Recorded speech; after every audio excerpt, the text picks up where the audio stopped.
Assalamualaikum warahmatullahi wabarakatuh. Kami dari kelompok 4. Di sini kami akan membahas mengenai materi organisasi kurikulum. Dalam materi organisasi kurikulum, di sini kami akan membahas mengenai beberapa poin.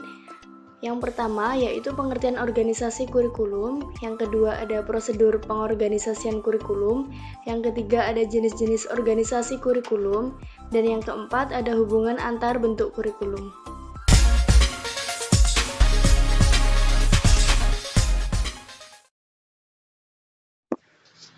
Pengertian organisasi kurikulum. Organisasi kurikulum adalah susunan komponen kurikulum seperti komponen kurikulum, kegiatan, dan pengalaman belajar yang diorganisasikan menjadi mata pelajaran, program, lessons, topik, unit, dan sebagainya untuk mencapai efektivitas pendidikan.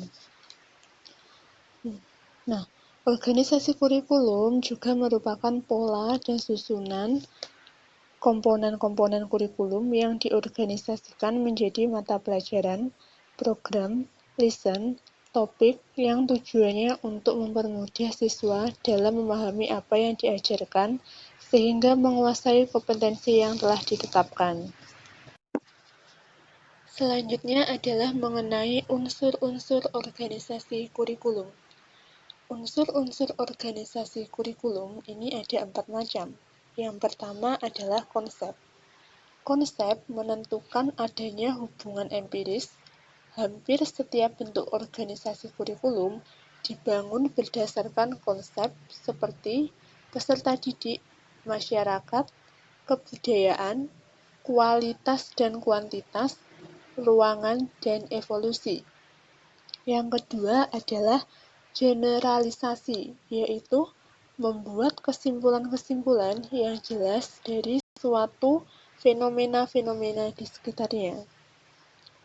Untuk unsur yang ketiga yaitu keterampilan, yaitu kemampuan dalam merencanakan organisasi kurikulum yang digunakan sebagai dasar untuk menyusun program yang berkesinambungan. Misalnya, organisasi pengalaman belajar berhubungan dengan keterampilan komprehensif. Kemudian ada lagi keterampilan dasar mengerjakan matematika dan keterampilan menginterpretasikan data. Unsur yang keempat yaitu nilai-nilai, yaitu norma atau kepercayaan yang diagungkan atau sesuatu yang bersifat absolut untuk mengendalikan perilaku. Misalnya, menghargai diri sendiri, menghargai kemuliaan dan kedudukan setiap orang, tanpa memperhatikan ras, agama, kebangsaan, dan status sosial ekonomi. Pada poin selanjutnya, kita akan membahas mengenai prosedur pengorganisasian kurikulum. Dalam organisasi kurikulum ada beberapa faktor yang perlu diperhatikan, yaitu yang pertama ada ruang lingkup bahan adalah keseluruhan materi pembelajaran dan pengalaman yang akan diberikan dari suatu bidang studi mata pelajaran atau dari suatu pokok bahasan tertentu. Yang kedua ada urutan bahan, yaitu penyusunan bahan pelajaran menurut aturan tertentu yang disusun secara berurutan. Yang ketiga ada penempatan bahan, yaitu penempatan satu atau beberapa bahan pelajaran untuk kelas tertentu. Dalam pengorganisasian kurikulum, terdapat beberapa prosedur. Yang pertama ada prosedur buku pelajaran, yaitu pemilihan isi kurikulum didasarkan atas materi yang terkandung dalam buku pelajaran atau sejumlah buku yang telah dipilih oleh panitia tertentu. Yang kedua ada prosedur survei pendapat, yaitu pemilihan dan pengorganisasian isi kurikulum yang dilakukan dengan jalan mengadakan survei atau penelitian terhadap pendapat dari berbagai pihak. Yang ketiga ada prosedur studi kesalahan. Dalam prosedur ini dilakukan dengan jalan mengadakan analisis terhadap kesalahan, kekeliruan, kelemahan, atau kebaikan atas hasil-hasil atau pengalaman yang terjadi. Yang keempat, ada prosedur mempelajari kurikulum lainnya. Dalam prosedur ini dapat disamakan dengan mempelajari metode sekolah lain. Guru atau sekolah dapat menetapkan dan menentukan isi kurikulum untuk sekolahnya sesuai dengan tujuan. Prosedur selanjutnya yaitu analisis kegiatan orang dewasa. Melalui prosedur ini, terlebih dahulu diadakan studi terhadap kegiatan dalam kehidupan untuk menemukan sejumlah kegiatan yang akan diperkirakan sangat berguna untuk dipelajari oleh siswa saat di sekolah. Selanjutnya, yang keenam ada prosedur fungsi sosial, di mana dalam prosedur ini berkaitan dengan prosedur analisis kegiatan dalam masyarakat. Karena masyarakat melakukan banyak fungsi sosial dalam kehidupannya yang sangat beraneka ragam. Selanjutnya yang ketujuh, yaitu prosedur minat kebutuhan. Di dalam prosedur ini, minat dan kebutuhan juga melibatkan persistent problem, tetapi ruang lingkup bahan dan urutan bahannya didasarkan atas siswa dan sesuai dengan fungsi-fungsi personal dan juga fungsi sosial. Jenis-jenis organisasi kurikulum, yang pertama ada spirited subject curriculum, yang kedua correlated curriculum, yang ketiga birthright curriculum, yang keempat integrated curriculum. Spirited subject curriculum yaitu organisasi isi pendidikan dalam bentuk mata pelajaran yang disajikan, diberikan, dan diajarkan dengan pembatasan bahan serta waktu yang telah ditentukan terlebih dahulu, atau dapat diartikan sebagai kurikulum yang terdiri atas mata pelajaran yang terpisah-pisah. Kelebihan spirited subject curriculum yaitu yang pertama, bahan pelajaran disusun secara logis dan sistematis. Yang kedua, kurikulum ini memudahkan guru dalam melaksanakan pengajaran. Yang ketiga, organisasi kurikulum ini sederhana, mudah direncanakan dan dilaksanakan. Dan yang keempat, penilaian juga lebih mudah. Adapun juga kekurangan dari spirited subject curriculum. Yang pertama, kurikulum ini memberikan mata pelajaran yang lepas-lepas, dalam artian yang tidak berhubungan satu dengan yang lainnya.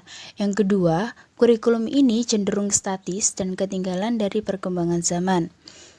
Yang ketiga, tujuan kurikulum ini terlampau batas pada mata pelajaran sehingga tidak memperhatikan kebutuhan dan psikologi anak didik. Yang kelima, kurikulum ini kurang mengembangkan kemampuan berpikir. Correlated curriculum yang berarti suatu bentuk kurikulum yang menunjukkan suatu hubungan antar satu pelajaran dengan pelajaran lainnya, tetapi tetap memperhatikan ciri atau karakteristik tiap bidang studi tersebut. Tipe hubungan korelasi antar mata pelajaran yaitu yang pertama ada korelasi insidental yang berarti hubungan antar mata pelajaran yang satu dengan mata pelajaran lainnya. Misalkan sebagai contoh dalam pembelajaran bidang studi IPA yang dihubungkan dengan pelajaran geografi dan antropologi. Yang kedua ada korelasi sistematis yang berarti hubungan yang telah direncanakan oleh guru secara sistematis dengan mengambil suatu pokok permasalahan yang diperbincangkan dalam bidang studi. Contohnya dalam masalah ibadah haji, dalam pembelajaran fikih yang dihubungkan dengan pembelajaran sejarah Islam. Birthright curriculum yaitu bentuk kurikulum yang menghilangkan atau menghapus batas masing-masing mata pelajaran, kemudian menyatukan atau menggabungkan mata pelajaran yang berhubungan erat dalam kurikulum sekolah.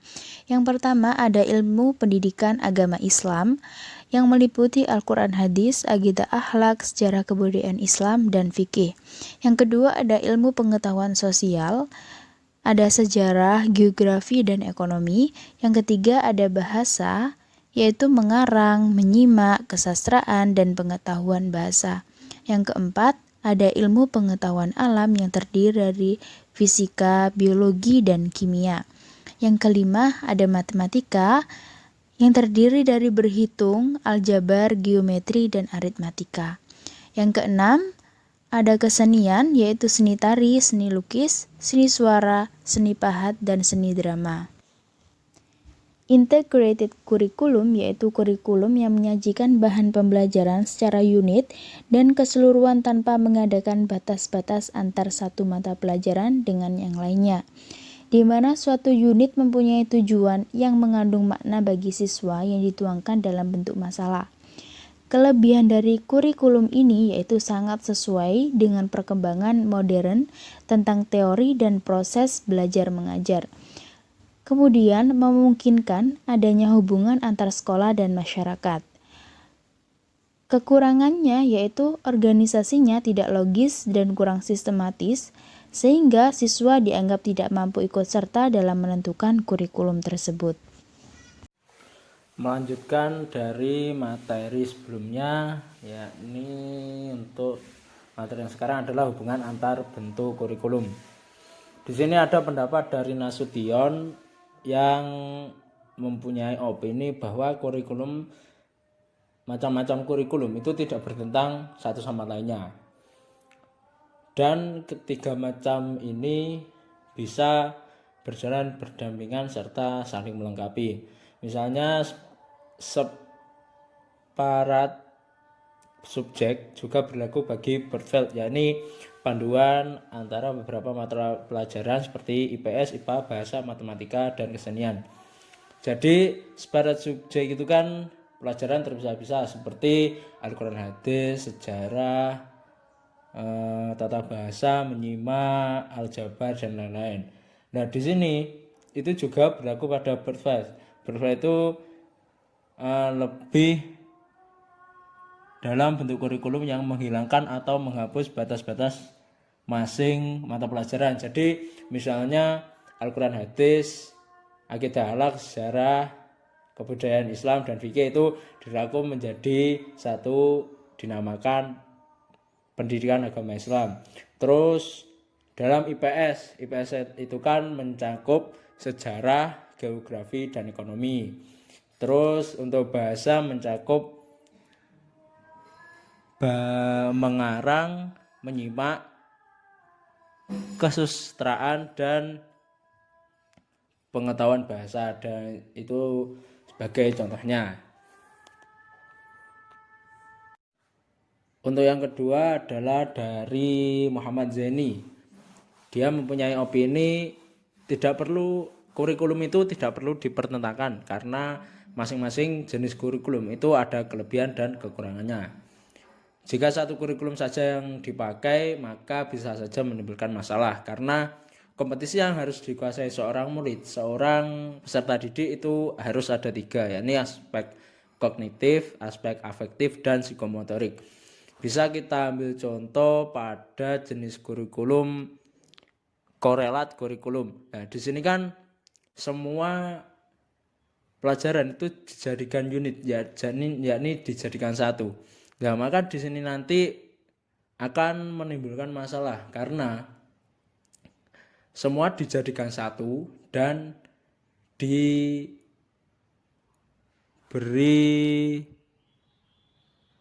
korelasi dengan mata pelajaran yang lain. Misalnya saja dalam studi IPA itu dihubungkan juga dengan pelajaran geografi dan antropologi. Tapi masalahnya di sini nanti masih akan ada kerancuan dan harus membutuhkan kurikulum Bergefell kurikulum.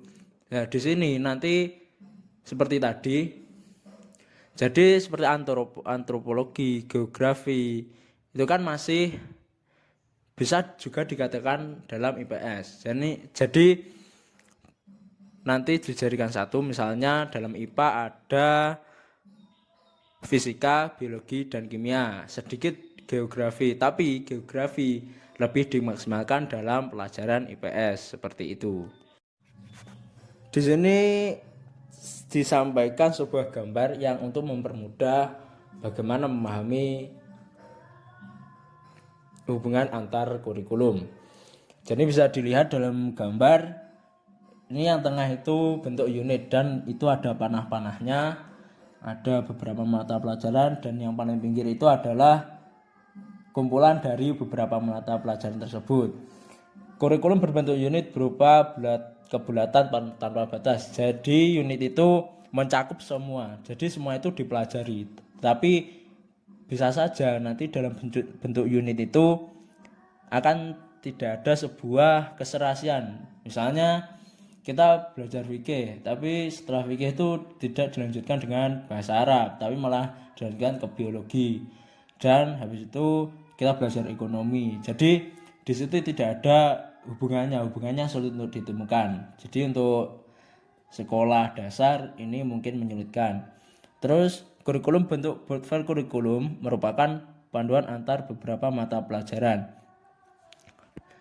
Jadi board file kurikulum yang dimaksud itu adalah yang ada di tengah itu, ada yang banyak pelajaran itu. Jadi board file kurikulum itu ya seperti itu. Terus separated subjek kurikulum maupun board file kurikulum dapat membantu pembelajaran unit. Unit juga bisa memberi imbal balik pada lainnya mengenai problem solving. Jadi gambar di sini itu memberikan penjelasan kepada kita. Jadi semua jenis-jenis kurikulum itu seperti yang dikatakan oleh Nasution dan Muhammad Zaini tadi tidak perlu dipertentangkan, dan malah jenis-jenis kurikulum itu bisa saling melengkapi. Misalnya kita belajar tentang PAI. Dalam PAI kan ada bahasa Arab, SKI, Aqidah, Fikih, dan Quran Hadis. Nah, di sini lebih mudahnya nanti kita menampilkan pelajaran PAI seperti itu. Untuk pembelajaran nanti kita bisa dalam PAI itu menerangkan tentang bahasa Arab, SKI, akhlak, akidah akhlak, dan sebagainya. Nanti kalau kita memberi petunjuk bahasa Arab saja, terus akidah akhlak saja, nanti mereka tidak tahu, oh ini intinya pelajaran agama, seperti itu. Kan kita tidak mencantumkan nama pembelajaran agama Islam tersebut. Jadi untuk simulasinya ya jenis-jenis kurikulum itu malah bisa saling melengkapi.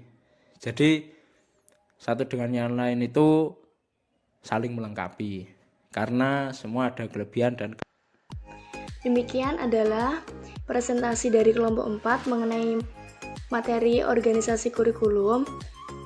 Bagi teman-teman yang ingin bertanya, silahkan kita lanjutkan di forum diskusi. Terima kasih. Wassalamualaikum warahmatullahi wabarakatuh.